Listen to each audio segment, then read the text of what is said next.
BJP ರಾಜ್ಯಾಧ್ಯಕ್ಷರಾಗಿ BY Vijendra ನೇಮಕವಾದ ಬಳಿಕ ಯಡಿಯೂರಪ್ಪ ಹಾಗೂ ವಿಜೇಂದ್ರ ಕುಟುಂಬ ರಾಜಕಾರಣದ ಮತ್ತು ಭ್ರಷ್ಟಾಚಾರದ ಆರೋಪ ಮಾಡ್ತಾ ಇರತಕ್ಕಂತ ವಿಜಯಪುರ ನಗರ ಶಾಸಕ ಬಸನಗೌಡ ಪಾಟೀಲ್ ಯತ್ನಾಳ್ ಅವರು ಇತ್ತೀಚೆಗೆ ದೆಹಲಿಗೆ ಭೇಟಿ ನೀಡಿದ್ರು. ಆ ಕುರಿತು ಅವರೊಂದಿಗೆ ನಾವು ಮಾತನಾಡೋಣ. ದೆಹಲಿ ಭೇಟಿ ಏನಾಯ್ತು ಸರ್? ನೋಡ್ರಿ, ರಾಷ್ಟ್ರೀಯ ಅಧ್ಯಕ್ಷರಿಂದ ನಾನು ಕರೆ ಬಂದಿದ್ದು ದೆಹಲಿಗೆ ಬರಲಿಕ್ಕೆ. ನಾನು ಹೋಗಿದ್ದೆ.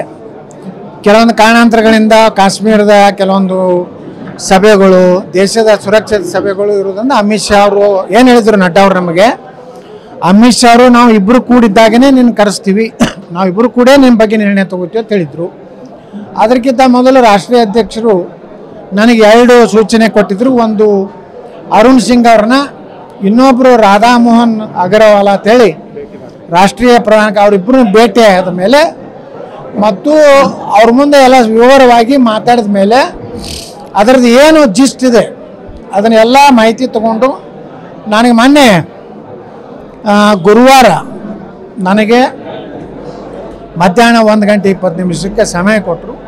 ಸುಮಾರು 25 ನಿಮಿಷ ಸುದೀರ್ಘವಾಗಿ ಎಲ್ಲ ವಿಚಾರಗಳನ್ನು ಪ್ರಸ್ತಾಪ ಮಾಡಿದ್ದೇನೆ.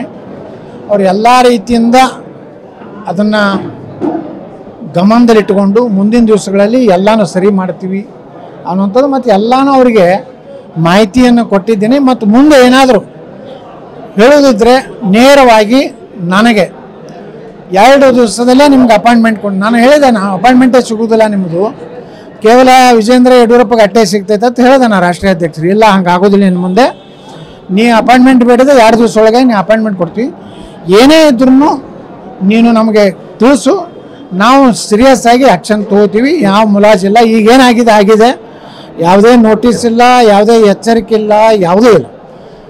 ಎಲ್ಲ ರೀತಿ ಗೌರವಯುತವಾಗಿ ನನ್ನ ಜೊತೆ ಇಬ್ಬರು ನಾಯಕರು ನಡ್ಕೊಂಡಾರೆ. ಈಗ ನೀವು ಭೇಟಿ ಮಾಡಿದ್ರೆ ಅಮಿತ್ ಶಾ ಇರ್ಬೋದು, ನಡ್ಡಾ ಅವ್ರಿಗೆ ಇರ್ಬೋದು, ಭೇಟಿ ಆದ್ರಿ. ಇಲ್ಲಿ ಪ್ರಮುಖವಾಗಿ ನೀವೊಂದು ಅಂಶವನ್ನ ಆರೋಪ ಮಾಡಿದ್ರಿ. ಕೋವಿಡ್ ಕಾಲದಲ್ಲಿ ಯಡಿಯೂರಪ್ಪ ಅವರು CM ಆಗಿದ್ರು, ಆಗ 40,000 ಕೋಟಿ ರೂಪಾಯಿ ಒಂದು ಹಗರಣ ಆಗಿದೆ, ಭ್ರಷ್ಟಾಚಾರ ಆಗಿದೆ ಅನ್ನೋ ಮಾತನ್ನ, ಈ ವಿಚಾರ ಏನಾದರೂ ಪ್ರಸ್ತಾಪ ಆಯ್ತಾ?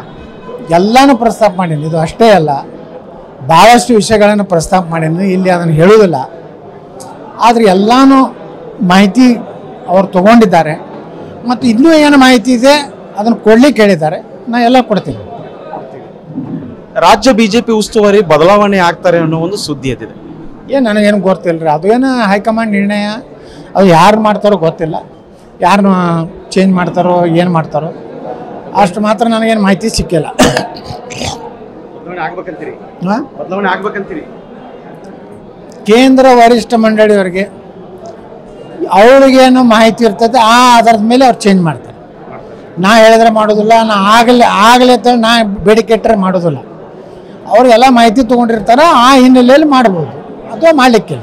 ಇದೀಗ ವಿಜಯಪುರ ನಗರದಲ್ಲಿ ಧರ್ಮ ದಂಗಲ್ ಸ್ಟಾರ್ಟ್ ಆಗಿದೆ. ಮತ್ತೆ ಎಂತಂದ್ರೆ ಸಿದ್ದೇಶ್ವರ ದೇವಸ್ಥಾನದ ಜಾತ್ರೆಯಲ್ಲಿ ಅನ್ಯ ಕೋಮಿನವರಿಗೆ ವ್ಯಾಪಾರಕ್ಕೆ ಅವಕಾಶ ಕೊಡಬಾರ್ದು ಅಂತೇಳಿ ಹಿಂದೂ ಪರ ಸಂಘಟನೆಗಳ ಒಕ್ಕೂಟ ಆಗ್ರಹ ಮಾಡಿದೆ. ಇದಕ್ಕೇನು ಹೇಳ್ತೀರಿ? ನೋಡ್ರಿ, ಅವ್ರು ಯಾರು ಮುಂದೆ ಬಂದು ಈಗಾಗಲೇ ನಮ್ಮ ಜಾತ್ರಾ ಕಮಿಟಿ ಅಧ್ಯಕ್ಷರು ಅವ್ರು ಹೇಳ್ಯಾರ, ನಿಮಗಾಗಿ 100 ಅಂಗಡಿ ರಿಸರ್ವ್ ಮಾಡೀವಿ, ಬರ್ರಿ ಮಾಡ್ರಿ ಅಂತ ಹೇಳ್ಯಾರ. 100 ಮಂದಿ ಬಂದ್ರೆ ತಿಳ್ಕೊರಿ, 75 ಮಂದಿ ಬಂದ್ರೆ ತಿಳ್ಕೊರಿ, ಇನ್ನು 25 ಜನ ಅವ್ರು ಕೊಡೋ ಅಧಿಕಾರ ಐತಿ, ಅವ್ರು ಮಾಡ್ತಾರೆ. 100ಕ್ಕೆ 100 ನಮ್ಮಡಿ ಬಂದ್ರೆ ನಮ್ಮಡಿ ಕೊಡ್ತೀವಿ. ಅಂದ್ರೆ ಸಿದ್ದೇಶ್ವರ ಜಾತ್ರೆ ಅನ್ನೋದು ಕೋಮು ಸೌಹಾರ್ದತೆಯಿಂದ ನಡೆತಕ್ಕಂಥ ಜಾತ್ರೆ. ಹಿಂದೂಗಳಿಗೆ ಫಸ್ಟ್ ನಾವು ಕೊಡೋದು, ಉಳಿದ್ರೆ ಈಗ ರಾಮ ಮಂದಿರದ ಉದ್ಘಾಟನೆ ವಿಚಾರ ಈಗ ಕಾಂಗ್ರೆಸ್ ಮತ್ತು ಬಿಜೆಪಿ ಪರ ವಿರೋಧಕ್ಕೆ ಕಾರಣ ಆಗ್ತಾ ಇದೆ. ಈ ನಿಟ್ಟಿನಲ್ಲಿ ಕಾಂಗ್ರೆಸ್ನ ಹಿರಿಯ ಮುಖಂಡ BK ಹರಿಪ್ರಸಾದ್ ಒಂದು ಸ್ಫೋಟಕ ಹೇಳಿಕೆ ನೀಡಿದ್ರು. ಏನಾದ್ರೆ ಮತ್ತೊಂದು ಗೋತ್ರ ಆಗ್ಬೋದು ಅಂತ ಹೇಳಿದ್ರು. ಇದಕ್ಕೇನು ಹೇಳ್ತೀರಿ? ನನಗನ್ನಿಸ್ತದೆ ಬಹುಶಃ ರಾಷ್ಟ್ರ ಮಟ್ಟದಲ್ಲಿ ಕಾಂಗ್ರೆಸ್ ಮತ್ತೊಂದು ಗೋದ್ರ ಮಾಡ್ಬೇಕಂತ ಸಂಚು ಮಾಡ್ಲಕತ್ತೈತೆ ಅನ್ನೋಂಥದ್ದು ಇವತ್ತು ಹರಿಪ್ರಸಾದ್ ಬಹಿರಂಗಪಡಿಸಿದ್ದಾರೆ. ಅದಕ್ಕೆ ಅವ್ರನ್ನ ತನಿಖೆಗೆ ಒಳಪಡಿಸ್ಬೇಕು. ಅವ್ರ ಮೇಲೆ ಕರ್ನಾಟಕ ಸರ್ಕಾರ ಕೇಸ್ ದಾಖಲಿಸಿ ಅವ್ರ ಬಳಿ ಏನು ಮಾಹಿತಿ ಇದೆ, ಈಗ ನನಗೆ ಹೆಂಗೆ ಮಾಹಿತಿ ಇದೆ ಅಂತೇಳಿ ಆಯೋಗ ಮುಂದೆ ನೋಟಿಸ್ ಕೊಡೋಂಥದ್ದೇನೋ ಪ್ರಯತ್ನ ನಡೆಸ್ಯಾರಲ್ಲ, ಈಗ BK ಹರಿಪ್ರಸಾದ್ ಕರೆದು ಪೊಲೀಸ್ ಇಲಾಖೆದವ್ರು ತನಿಖೆ ಮಾಡಬೇಕು. ರಾಮ ಮಂದಿರ ಉದ್ಘಾಟನೆ ದಿನ ರಾಜ್ಯ ಸರ್ಕಾರದಿಂದ ಏನು ಸರ್ಕಾರದ ಮುಜರಾಯಿ ಇಲಾಖೆಯ ದೇವಸ್ಥಾನಗಳಲ್ಲಿ ಪೂಜೆ ಮಾಡಬೇಕು ಅನ್ನೋ ಒಂದು ಆದೇಶವನ್ನ ಮಾಡಲಾಗಿದೆ. ಈ ಕುರಿತು ನಿಮ್ಮ ಅಭಿಪ್ರಾಯ? ನಾ ಸ್ವಾಗತ ಮಾಡ್ತೇನೆ. ರಾಮಲಿಂಗಾರೆಡ್ಡಿ ಅವರು ಏನು ಧಾರ್ಮಿಕ ದತ್ತಿ ಸಚಿವರಿದ್ದಾರೆ ಅವರು ಏನು ನಿರ್ಣಯ ಮಾಡಿದ್ದಾರೆ ಅದನ್ನು ಸ್ವಾಗತ ಮಾಡ್ತೀನಿ ಮತ್ತು ಅಭಿನಂದನೆ ಸಲ್ಲಿಸ್ತೀನಿ.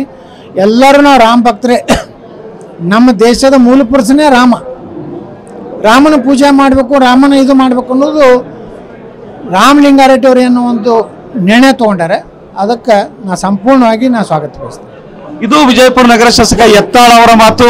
ಏನು ದೆಹಲಿ ಭೇಟಿ ನನಗೆ ಫಲಪ್ರದವಾಗಿದೆ ಅಂತ ಏನೋ ಹೇಳುವ ಮಾತಿನ ಮೂಲಕ ಜೊತೆಗೆ ಇನ್ನಿತರ ವಿಷಯಗಳನ್ನ ಯತ್ನಾಳ್ ಅವರು ಮಾತಾಡಿದ್ದಾರೆ. ಕ್ಯಾಮರಾಮನ್ ಶ್ರೀಶಾಂತ್ ಜೊತೆ ಅಶೋಕ್ ಅಡಳಿ, TV9 ವಿಜಯಪುರ.